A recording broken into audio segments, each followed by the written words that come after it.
Bienvenidos a Voces del Español. Voces del Español es un programa que nos muestra cómo nuestra forma de hablar el español refleja quiénes somos, cómo somos y de dónde venimos. Bienvenidos todos a Voces del Español. Nuevamente tenemos el día de hoy una invitada de lujo. Se trata de la doctora Nayeli Castro Ramírez. Ella es profesora e investigadora del Departamento de Estudios Latinoamericanos e Ibéricos en la Universidad de Massachusetts en Boston y pues ha sido ya colaboradora de UNAM Boston y a partir de hoy oficialmente es colaboradora también aquí en UNAM Chicago. Así que muchas gracias, Nayeli, por aceptar esta invitación.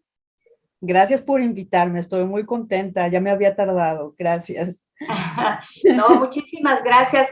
Vamos a tocar un tema que creo que es de muchísimo interés para las personas que estamos trabajando en el ámbito de las lenguas, en el ámbito del español en este caso.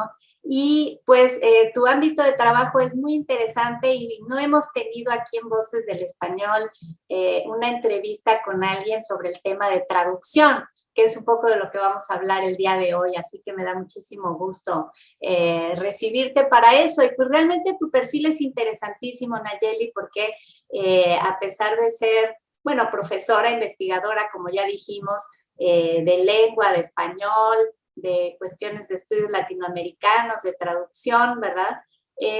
También he visto que has hecho cuestiones de traducción o estudios de traducción en el área de la filosofía, lo cual me parece interesantísimo.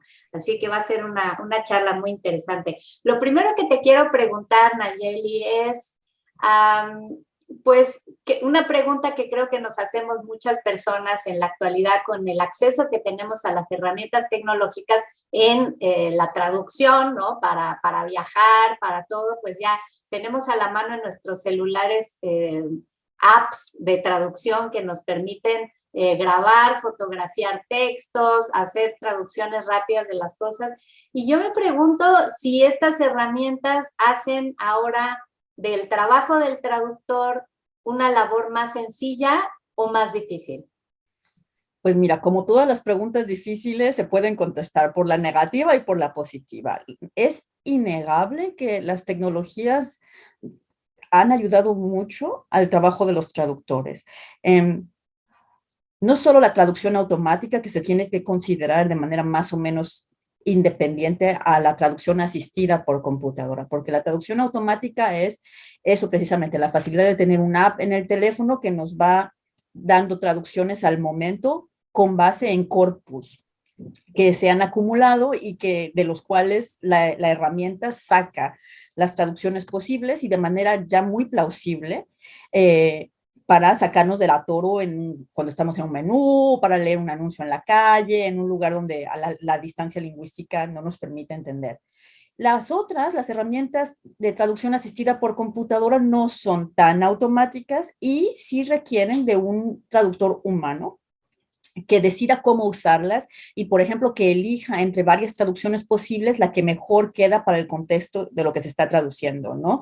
Entonces, las dos son indudablemente útiles, una para los traductores profesionales y otra para las personas que no tienen acceso inmediato a un traductor profesional que los ande acompañando en los viajes o que de repente los ayude en un momento en el que no se esperaban que iban a necesitar un traductor. Entonces, sí, ¿no? Indudablemente son una ayuda enorme, pero esto nos hace también plantearnos una pregunta muy filosófica, ¿no? La pregunta por la interacción entre la tecnología y los seres humanos y la manera en que las tecnologías no amenazan en algún momento con reemplazar a los seres humanos. Entonces, hay una parte negativa del uso de las tecnologías de la traducción que hace, por ejemplo, que ahora a los traductores nos cuesta más trabajo convencer a los clientes y a los empleadores, a los jefes, de que en realidad sí estamos trabajando, que no es la máquina la que nos hace todo y que vale la pena pagarnos porque nosotros podemos hacer cosas que las máquinas no pueden, ¿no? ¿Qué es lo que la máquina no hace? La máquina no puede elegir cuál es el mejor contexto o entre varias posibles traducciones que son correctas, no puede elegir cuál es la mejor para un contexto dado. La máquina no sabe de connotaciones, por ejemplo, ¿no? Entonces hay palabras, sabemos muy claramente, por ejemplo, que tienen una gradación o que pertenecen a un continuum de connotaciones. Un traductor humano puede, y en casos, por ejemplo, de entrevistas de asilo, en casos, por ejemplo, de textos legales, en textos incluso literarios. Escoger una palabra que tenga una connotación un poquito negativa nos cambia el mensaje completamente de lo que estamos tratando de decir. Eso, bueno, en un texto literario tal vez no sea tan grave como en una entrevista de asilo, ¿no?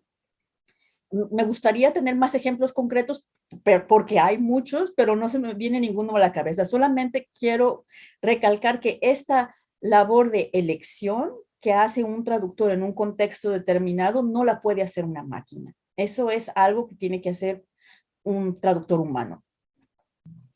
Sí, y bueno, me imagino que ya si nos metemos, lógicamente, bueno, ya mencionaste el área legal, pero y el área literaria, pero el área filosófica en la que también has incursionado, me imagino que tendrá pues todo tipo de implicaciones. Una máquina no tiene la sensibilidad de refinar un concepto. Por ejemplo, en un trabajo anterior yo me interesé mucho por las traducciones de Jacques Derrida al español y al inglés. Es un filósofo francés muy, muy famoso por precisamente su innovación lingüística. En términos sociológicos o cuando vemos la filosofía un poco desde afuera del razonamiento y del refinamiento conceptual, la vemos como una práctica discursiva, ¿no? Entonces, digamos que un filósofo bueno, sí, lo que está tratando de hacer es ganarse un lugarcito en el universo intelectual de su época, ¿no? Digamos desde un punto de vista sociológico. Entonces, que digamos que es un poco la batalla por tu nicho. Y esta batalla por su nicho se determina muchas veces por tu innovación conceptual. ¿Qué le pones, qué le criticas, cómo reformulas un problema en cierta tradición de pensamiento? Y eso pasa por una formulación discursiva en una lengua determinada. Traducir esta formulación discursiva a una lengua determinada no solamente hace que ese filósofo rebase las fronteras nacionales de su lengua, sino que entre a un panteón de filósofos. Antes se usaba decir universal.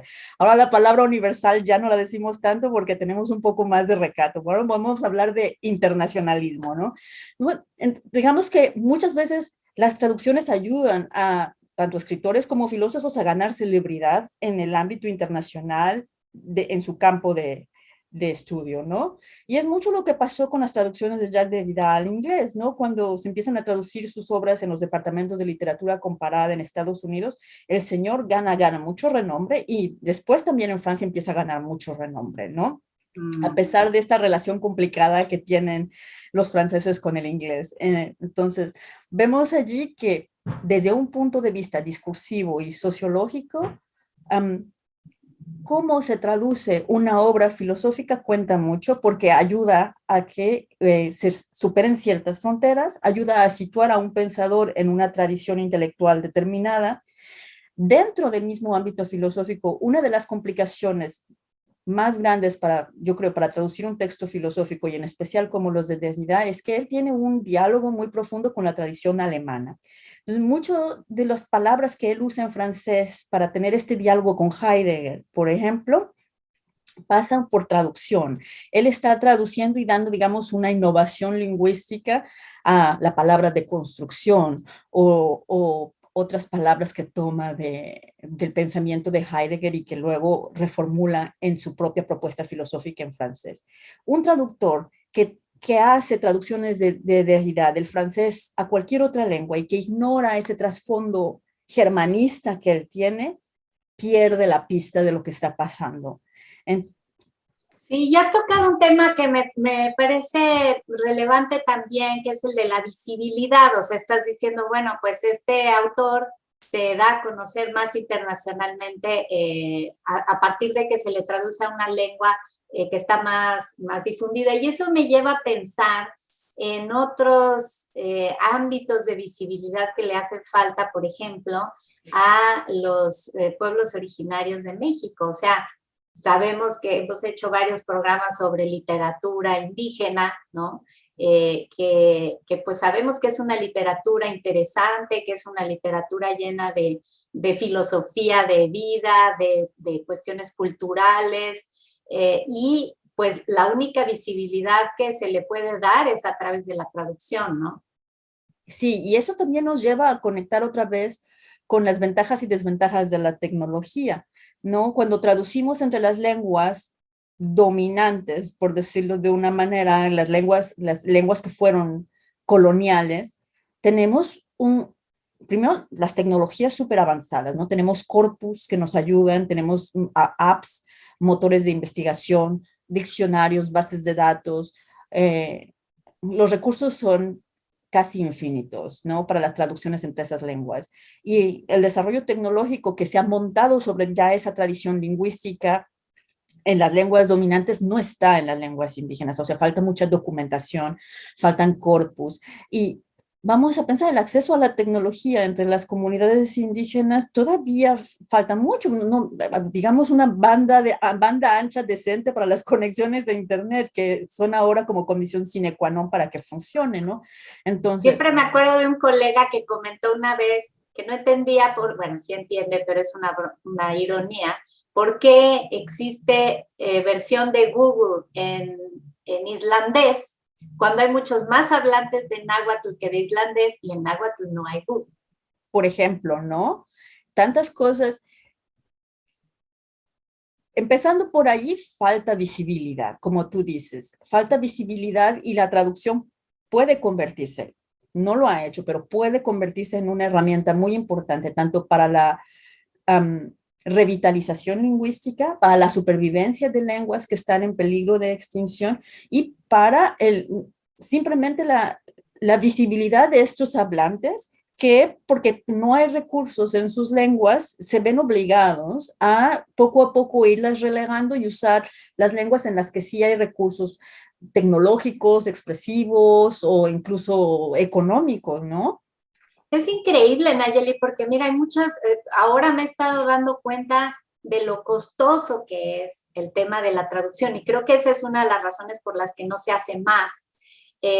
Pero al mismo tiempo, pues es un trabajo enorme el del traductor, como tú bien sabes, y pues no se considera un trabajo tan importante y entonces la gente no está dispuesta, digamos, a destinar recursos, más recursos a ese tipo de cosas. Digo, yo lo vivo aquí cotidianamente en Chicago, tenemos muchos materiales muy buenos de difusión de la cultura, de la ciencia, del arte, que produce nuestra Universidad Nacional Autónoma de México, pero el tema de la visibilidad, o sea, si no los traducimos, si no los subtitulamos, si no hacemos sesiones con traducciones simultáneas o con captioning, pues no podemos llegar a la población tan numerosa como quisiéramos, pero tampoco tenemos los recursos a la mano para hacerlo, ¿no? Y entonces, si estamos hablando del español, ¿qué le espera a estas otras lenguas, no? Es todo un tema. No, es tremendo. Y mira, contar con documentos en versión bilingüe, por ejemplo, de tener ahora últimamente, se me escapa el nombre de la investigadora, pero hay una propuesta de paisajes multilingües, ¿no? De cómo en una ciudad, cada vez nuestras ciudades, por las realidades de la migración que vivimos ahora, son más cosmopolitas y tienes grupos lingüísticos distintos conviviendo en el mismo espacio urbano. Y sí, ahora vamos a ver muchos letreros en ucraniano. Sí, ¿no? Ya en muchos lugares también en chino y en árabe, ¿no? O en afgano, porque también la ola de refugiados afganos que va a llegar a Estados Unidos y que ya llegó es grande, ¿no? Entonces, por mucho que haya una agenda integracionista o asimilacionista, hay una necesidad de que este primer contacto haya información accesible en la lengua de las personas que llegan, ¿no? Eso es lo que uno pensaría en términos idealistas que tendría que suceder. Entonces, para volver a esta idea del paisaje urbano multilingüe, la idea de que tengamos simplemente los letreros de las calles en varias lenguas, ¿no? hospital o cosas que son menos transparentes, y que la semiótica o el signo no verbal no es tan transparente. Eso no solamente ayuda a la comunicación, sino que crea un ambiente de inclusión, ¿no? Hace que las personas que pueden leer una palabra en su idioma en el espacio público se sientan parte de ese espacio social. Es muy importante. Y ahí la traducción juega un papel imprescindible, ¿no? Definitivamente, definitivamente. Bueno, pues Nayeli, te propongo que hagamos una breve pausa. En este primer bloque hemos estado hablando sobre las tecnologías para la traducción y el trabajo del traductor humano. Comentaste ahora el tema del paisaje lingüístico, hablamos de temas de inclusión, de visibilidad, de autores, de filósofos, de grupos, ¿no? Que es una cuestión importante. Y yo quisiera pedirte cuando regresemos, Nayeli, que abordemos un poco el tema de la identidad y de los nacionalismos que entran en juego con los temas de traducción. El español es una lengua hablada por una gama muy amplia de países, y me imagino que en la interacción de cada uno de estos países con los países que hablan otras lenguas debe de ser ahí un universo bastante complejo. Así que te propongo que de eso hablemos en la segunda parte del programa. ¿Qué te parece? Con mucho gusto, sí. Bueno, pues no se vayan, estamos en Voces del Español. Regresamos en un minuto. Gracias por estar compartiendo con nosotros este nuevo programa de Voces del Español. También te invitamos a visitar nuestra mediateca. Es una colección de material audiovisual difundido en medios digitales para promover la cultura. Aquí encontrarás el contenido que no hayas podido ver en su momento en nuestros canales de comunicación como YouTube, Facebook e Instagram. Gracias por quedarse con nosotros. Estamos en Voces del Español, en entrevista con Nayeli Castro Ramírez, profesora e investigadora del Departamento de Estudios Latinoamericanos e Ibéricos en la Universidad de Massachusetts, en Boston. En la primera parte de esta charla estuvimos hablando sobre la labor tan importante del traductor para dar visibilidad a diferentes personajes o a diferentes grupos sociales. Hablamos de la labor tan compleja que realiza el traductor, que no se agota con lo que puede hacer una máquina y todas estas herramientas tecnológicas que tenemos a la mano. Y ahora vamos a entrar en un tema un poquito más profundo y delicado, que es el que tiene que ver con la identidad cultural y de aquellas personas que van a ser traducidas, o de aquellos textos o productos culturales que van a ser traducidos no solamente a otra lengua, sino a otra cultura, ¿verdad, Nayeli? Sí. Bueno, como te decía en algún momento, hace algunos años, unos autores y yo compilamos unos artículos en un libro que se llamaba precisamente así, Traducción, Identidad y Nacionalismo en Latinoamérica. Y allí había artículos, por ejemplo, de principios del siglo XX en México, de cómo la campaña de los clásicos de Vasconcelos se valió de muchas traducciones para crear una biblioteca pública, ¿no? La colección de los clásicos verdes de Vasconcelos, que eran un montón de traducciones que empezaron a circular entre una población que apenas si podía leer, ¿no? Era un proyecto muy controvertido, pero que hace que las traducciones sean muy visibles en ese momento fundador de un país que se trata de levantar después de la revolución, ¿no? Bueno, me hace recordar un tema de traducción que a mí me impactó mucho cuando estaba hace algunos años estudiando mandarín. Llegaron unos estudiantes de la UNAM a la clase a pedirle a la profesora que los apoyara con una tarea que les había dejado el profesor, que era que tenían que traducir el lema de la UNAM, que es esta frase de Vasconcelos: por mi raza hablará el espíritu. Y lo tenían que traducir a varios idiomas, entonces estaban visitando a cada profesor de cada idioma simplemente para que les ayudara a traducirlo, ¿no? Entonces la profesora, ellos traían su libreta y decían, usted dígame cómo se dice en chino y ya, ¿no? Ajá. Y la profesora le decía, no, espérame, o sea, primero me tienes que explicar ¿Qué entiendes por raza? Porque, mira, en chino, el concepto de raza, y se echó un discurso de 15 minutos sobre el concepto de raza, ¿no? Después viene por mi raza hablará, pero ¿qué quiere decir? O sea, ese hablar en chino se interpreta como, y explicó otros 20 minutos. Total, se terminó la clase cuando ella dijo, y ya el tema del espíritu en chino, y ya los chicos dijeron, maestra, vamos No. a dejarlo allí. Nos vamos mejor al salón de al lado con la de francés. Sí, y la de francés seguramente tenía el mismo problema, porque todas esas palabras del lema de la UNAM están cargadísimas. Y es muy difícil traducir, pero te das cuenta hasta qué punto, ¿cuántas palabras son allí? ¿Cuatro? Cuatro palabras pueden tener tanto peso cultural e identitario en una tradición que es muy difícil hacer pasar sin este pie de página explicativo enorme que ponga en contexto y diga, ¿no? ¿Cuáles son los asideros culturales de estas palabras que no están sueltas como en diccionario bilingüe, ¿no? Y eso hace que nos pongamos a pensar entre los vínculos que producen ya no la traducción de una palabra o un libro, sino cuando hablamos de corpus literarios completos, como el caso de la colección de los verdes de Vasconcelos, que era un corpus universal, de nuevo esta palabra que es como un fantasma, ¿no? Ya no la decimos y con muy buena razón, ¿no? Porque esto de universal huele a occidentalismo, huele a racionalidad del siglo XVIII, que es de entrada muy cuestionable a estas alturas del siglo XXI. En fin, esta idea de que los corpus literarios traducidos de esa manera, como en masa, cuando vienen a constituir bibliotecas enteras,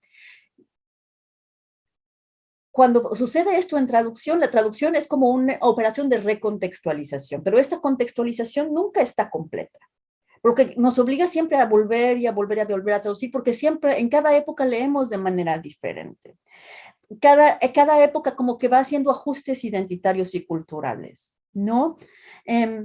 Una de las críticas que se le hacían a aquellos primeros libros de Vasconcelos, primero fue que fueron traducciones que se publicaron de manera, digamos, subrepticia, ¿no? No se pagaron los derechos de autor que se hubieran tenido que pagar a los traductores españoles que hicieron gran parte de estas traducciones en España y que Vasconcelos reimprimió en México. Entonces, bueno, eso es muy controvertido ya desde ahora, ¿no? Segunda, ¿en qué medida este, digamos, canon literario universal que se trasplanta a México con una intención muy noble de alfabetizar al país y hacer que progresemos, sino construir una cultura nacional, un lectorado nacional, ¿no? Que permita que la raza hable, que el espíritu hable por la raza, como decía. ¿Hasta qué punto eso es un diálogo válido con otros no hablantes del español? ¿No? Por ejemplo, entonces allí empezamos a ver que las traducciones pueden apuntalar ciertos nacionalismos y que estos nacionalismos no siempre son nacionalismos que contribuyen a un diálogo intercultural, por ejemplo, ¿no? Oye, Nayeli, en México el 12 de octubre se celebra el Día de la Raza. En España, el Día de la Hispanidad. Y ahora yo creo que aquí ya hablan del Día de los Pueblos native, no indígenas, porque aquí dicen native, que hay una diferencia. Originarios, ¿no? Es muy diferente, ¿no? Ese mismo idioma, el Día de la Hispanidad y el Día de la Raza, ¿no? Es la misma lengua, ¿por qué no usamos las mismas palabras? Eso es muy interesante. La traducción, creo que aquí hay un investigador en Estados Unidos que tiene un libro que se llama Translation and Identity in the Americas, Edwin Gensler, y fue él precisamente el que dijo que la traducción no solamente pasa entre países, o sea, no es un fenómeno internacional o interlingüístico, que la traducción también pasa al interior de las lenguas y de los países, ¿no? Y eso contribuye mucho a que nosotros un poco sacudamos esta idea de nacionalismo monolítico, ¿no? Pues yo quería preguntarte también eso, o sea, yo te imagino como profesora de español y de traducción, en un contexto estadounidense, en un departamento de estudios latinoamericanos, donde me imagino que tienes colegas argentinos, colegas chilenos, colegas mexicanos, etcétera. Y en ese contexto, ¿cómo se traduce? O sea, si a ti te dan a traducir algo al español, en este contexto estadounidense, tú dices, yo traduzco a mi español mexicano, o tienes la capacidad de decir, ok, yo traduzco el español argentino, o traduzco el español de España, o un español general, o el español de los Estados Unidos. Es muy complicado porque mira, me da un poco de pena decirlo, pero antes de venir a Estados Unidos yo había viajado por Latinoamérica muy poco. Sabía muy poco de las variantes latinoamericanas. Y sabes que cuando uno se educa en México, en la educación superior mexicana, hay una norma. Hay una norma del idioma y los que no usan esa norma hablan mal. Como en todos los países. Y esto se repite en todos los países. Entonces vienes acá, y esto me lo llegaron a decir lingüistas que se pretendían muy descriptivistas, y al final me decían, no, pero es que, ¿por qué hablas así? Es que hablas raro, ¿no? Hablas mexicano. Así como que, ¿qué te voy a decir? Sí, al principio como que digo, no, yo voy a usar mi variante mexicana porque aquí puede ser que a muchos ya se les esté olvidando el español por tanto tiempo que llevan en Estados Unidos, y yo les voy a dar una refrescadita de memoria, ¿no? Así como que, pero no, las lecciones que aprendí fueron muchas y muy útiles, yo creo, porque, bueno, aquí es la línea es el frente de batalla de la lengua en contacto con una lengua más fuerte que es el inglés. Y digamos, el carácter simbólico de la lengua pesa casi igual que el carácter referencial y comunicativo. Por un lado, es muy loable que hay un esfuerzo por mantener este paralelismo en muchos espacios públicos, incluso en la universidad, para mostrar que, bueno, aquí se habla español y lo hacemos así, pero al mismo tiempo queremos que sea comprensible y que las personas que se enfrentan a este paralelismo y que tienen las dos lenguas una junto a la otra, identifiquen cuál es el contenido referencial de estos mensajes, ¿no? Entonces uno va cediendo terreno en aras de la inteligibilidad. Al principio, cuando hablan de faculty aquí, y que empiezo a ver a colegas que también se refieren a la facultad en el sentido de faculty, no sé qué decirles. Bueno, pues ya, vamos así, con todo de que lo digan en español, vamos a hablar de facultad en lugar de cuerpo profesoral, por ejemplo, ¿no? O hay estudiantes que vienen y que me dicen que van al colegio, y yo digo, bueno, tú vas a la universidad, ¿no? Dicen, no, al colegio, y yo, ándale pues, con tal de que lo digas en español. Entonces uno va cediendo terreno, y yo no veo que ceder ese terreno esté mal. No lo veo como que la gente hable mal. Lo quiero decir muy claramente ahora, después de ya 6 años de vivir aquí. No creo que ceder ese tipo de terreno esté mal, porque lo he visto en Canadá también. Cuando yo estudié el doctorado en Ottawa y que tenía diariamente las dos lenguas en contacto, el inglés y el francés, claro, tú veías a la gente que acababa de llegar de Francia y decían, ay, los quebecois, cómo hablan mal. Es que todo lo copian del inglés y lo dicen mal, ni siquiera significan las mismas cosas. Y bueno, tienen cierta razón, pero no corresponde a la realidad más compleja que vivimos, que estar en la línea de batalla del contacto de lenguas y de apuntalar tanto el valor simbólico como referencial de las lenguas. Entonces, cuando tú dices facultad y colegio para decir cuerpo profesoral y universidad, yo no tengo ningún problema, porque esta es la variedad del español que tenemos en Estados Unidos, y es una variedad que hablan muchos millones de personas y que no, o sea, no hay base para decir que está mal. Es una lengua que se va forjando en el contacto, y es una variedad lingüística tan válida como las demás. Me encanta que lo digas. Además, como bien dices, qué trabajo nos cuesta a las personas cuando llegamos aquí, así seamos lingüistas, tengamos la gran apertura, seamos no normativos, sino descriptivistas, etcétera, pero siempre llega ese momento en el que quieres resistirte, quieres corregir, quieres ajustar la realidad que estás viendo a la realidad con la que creciste. Pero lógicamente que, como bien dices, la función primordial de la lengua es comunicarnos. Y si en lugar de comunicarte te la vas a pasar peleando con las personas, que no se dice facultad, se dice cuerpo docente, pues te vas a quedar peleando sola y hablando sola, ¿no? Por ejemplo, ¿no? Bueno, hay una cosa que todavía yo me resisto mucho, que son los rubrics. Los estudiantes siempre que les haces un trabajo quieren un rubric para saber cuántos puntos vale cada cosa que van a hacer en el trabajo, ¿no? Y te piden el rubric. Y yo siempre les digo, no ¿Cómo se son dice en español rúbrica? Bueno, muchos traducen rúbrica, pero digo, vayan y busquen en el diccionario y van a ver que rúbrica significa algo diferente de lo que ustedes quieren decir. Okay. Pero yo creo que lo que tenemos que hacer es un diccionario de la variante estadounidense del español, en donde podamos, ¿sabes?, consignar estos usos diferentes. ¿Por qué? Porque tenemos diccionario de americanismos. ¿Por qué no hay en el diccionario de americanismos estas palabras que en Estados Unidos ya significan otras cosas? Bueno, no lo hay porque hay que hacerlo. Ya empieza a haber algunas cosas, ¿no? En el Observatorio de la Lengua, ya Sí. están documentando, ¿no? Creo que María Luisa Parra de Harvard, que tiene allí su grupo de Heritage Speakers en Harvard, estaba muy involucrada en un proyecto de documentación de un corpus estadounidense. Yo creo Por que cierto, ella fue nuestra penúltima entrevistada en este programa. ¿La viste? No la vi, pero es una ¿Entrevista? colega muy querida. Tengo muchas Sí, ganas de sí, ver la me cápsula. encantó Sí. conocerla. Ajá.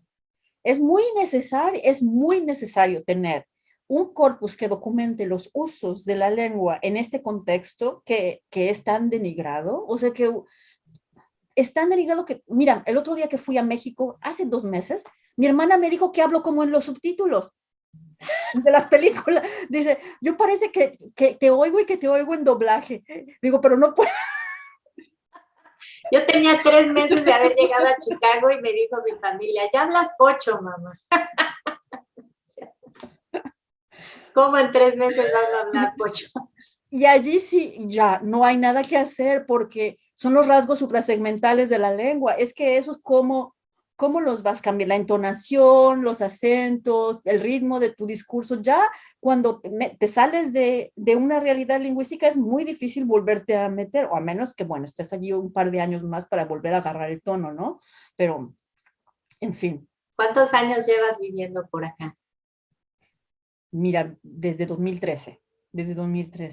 Y como te digo, yo resisto mucho, estoy en este departamento y trato de hablar español siempre que puedo. A veces hasta con nuestra ayudante aquí, Peggy, de la secretaria que nos ayuda con el papeleo y todo, se me salen 2 o 3 cosas en español y yo creo que ella también ya la va aprendiendo porque se me sale el español, ¿no? Es muy difícil, pero bueno. Acá en Chicago es un gozo porque muchísima gente habla español. Entonces, yo no me doy cuenta, a veces entro a algún lugar, no me doy cuenta, pero si voy con alguien y me escuchan hablar español, entonces me empiezan a hablar en español. Y yo digo, bueno, pues estoy rodeada de gente que habla español. Y además lo hablan con gusto, con cierto orgullo. Y yo sé que, bueno, Chicago es una ciudad santuario en ese sentido, ¿no? Porque sabemos que hay todo tipo de realidades donde hay gente que prefiere que nadie vea que hablan español. Y aquí yo veo que la gente se esfuerza, incluso los anglohablantes tratan de aprender algunas palabras, de interactuar un poco contigo. Y a mí eso me parece un gran gozo. Y también cuando la gente me dice, ay, tú ya hablas como los de aquí, me da mucho gusto también, porque quiere decir que me he podido adaptar, ¿no?, al entorno que tengo y que pues es una función de supervivencia del ser humano, ¿no?, el adaptarse. A mí me parece genial. A mí me gusta que me digan, ya hablas como los de aquí. Lo que no me gusta es que me digan que parezco que hablo como doblaje. Eso sí, no. Es que somos muy bullies. O sea, el bullying lingüístico es bien interesante porque hablamos sobre el bullying lingüístico desde los que hablan inglés hacia los que hablan otras lenguas, pero no hablamos del bullying lingüístico que hacemos los mismos hispanohablantes hacia otros hispanohablantes. O sea, exacto, este bullying que te hace tu familia o tus amigos en México diciéndote que ya hablas raro, se parece al que le puede hacer a lo mejor un español o un argentino o a ti misma que te dicen hablas mal. O sea, eso es bullying. Claro. No, fíjate que los estudiantes querían ahorcarme. Estoy dando ahora una clase que es Spanish Varieties in the Americas. Y hacemos muchas transcripciones de cosas que vemos en internet, tratamos de analizar las variedades léxicas, no hacemos un análisis fonético muy a fondo porque La verdad es que a los estudiantes no se les puede pedir que hagan eso, es muy complicado, pero hacemos muchas transcripciones. Y les puse a ver un documental que se llama A Life Without Words, que es un documental de una familia que tiene 2 hijos sordomudos en Nicaragua. Habla, pues como el título de la película lo dice, habla muy poco, pero yo lo hice a propósito para que ellos se concentraran realmente en los muy pocos intercambios de diálogo que hay en la película y pusieran atención en las variedades, ¿no?